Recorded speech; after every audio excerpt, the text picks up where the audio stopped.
Thanks for joining me on episode 1137 of the Inspired Stewardship Podcast.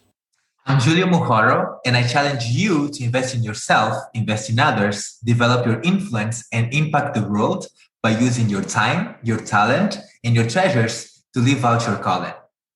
Having the ability to develop yourself is key, and one way to be inspired Having the ability to develop yourself is key, and one way to be inspired to do that is to listen to this, the Inspired Stewardship Podcast with my very good friend, Scott Mather.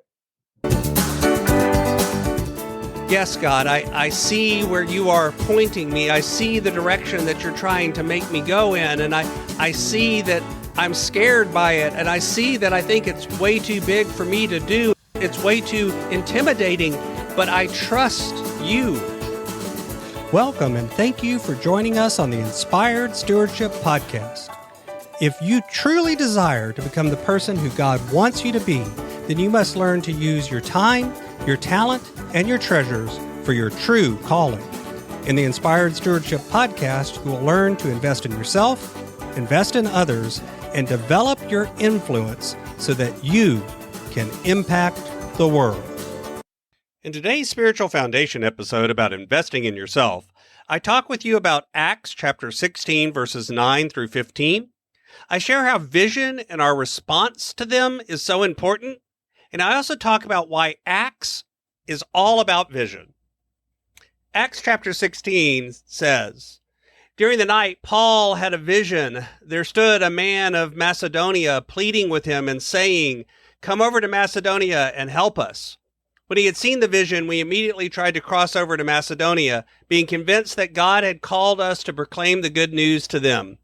We set sail from Troas and took a straight course to Samothrace, and the following day to Neapolis, and from there to Philippi, which is a leading city of the district of Macedonia and a Roman colony. We remained in this city for some days.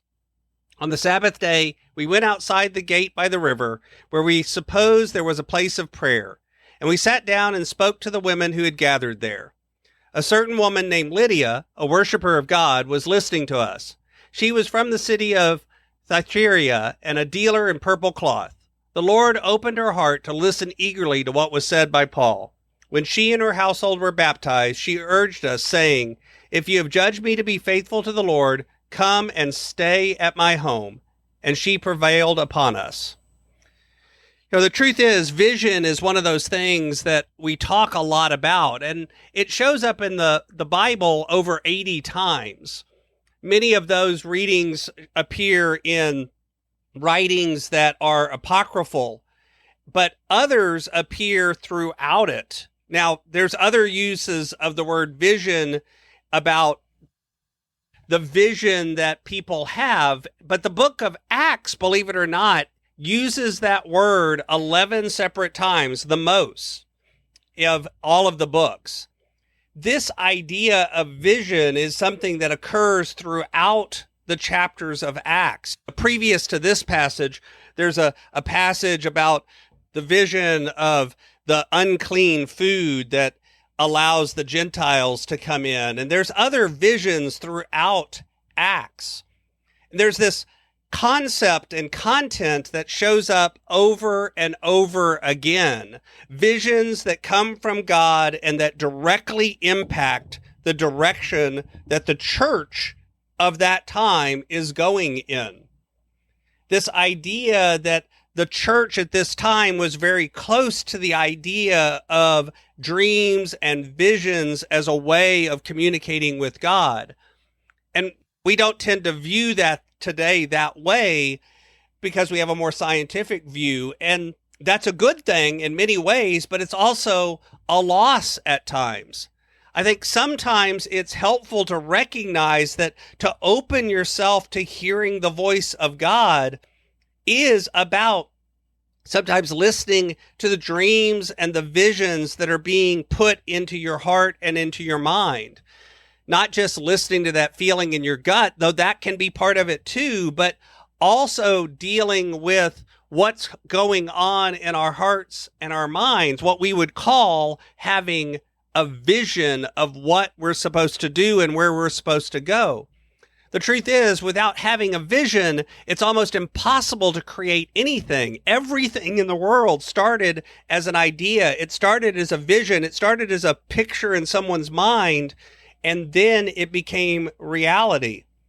We create things out of vision, out of dreams, out of thought.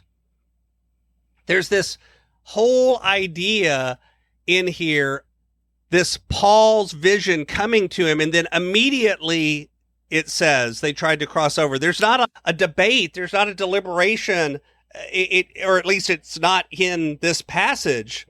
Instead, they went. They immediately go. This is the idea of them going together. And Acts was written by Luke, and Luke is along for the ride here. He's part of that journey. He's part of catching the vision from Paul and going along for the ride. And then when they get there, what's amazing is what happened is someone listened. Okay, maybe that's not all that amazing. People listen all of the time, but at this point, someone listens, and this woman named Lydia comes over and says, "Come to my house." But think about it. They named her. They say this woman named Lydia, and women are often not named in the Bible, and yet women show up over and over again in important places in the Bible. And this is one of those. Lydia invites everyone in, and she directs that everyone in her household should be baptized that day. She's having influence and direction. She's acting in a way that brings the whole household into the family of God. And it all began where? With a vision, with a dream, with a proclamation, a feeling in Paul's heart that was given to him by God. I think God is always reaching out to us with visions, but the problem is we're not always open to listening to that vision.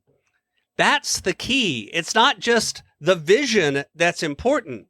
It's our response to that vision. What do we do whenever we have that feeling? Do we chalk it up for last night's pizza? Do we say, that's all well and good, but I really don't want to do that. I'll just not listen to this one. I won't do it. I don't want to follow that direction. I don't want to live that dream. It's too big for me. It's too scary. It's too frightening. It's too impossible. Or do we say, yes, God, I see where you are pointing me. I see the direction that you're trying to make me go in. And I see that I'm scared by it. And I see that I think it's way too big for me to do. It's way too intimidating, but I trust you. I trust that you'll be with me. I trust that you'll put the people in my path that need to be put in my path, and you'll help me go the direction that you are calling me to go. Thanks for listening. Thanks so much for listening to the Inspired Stewardship podcast.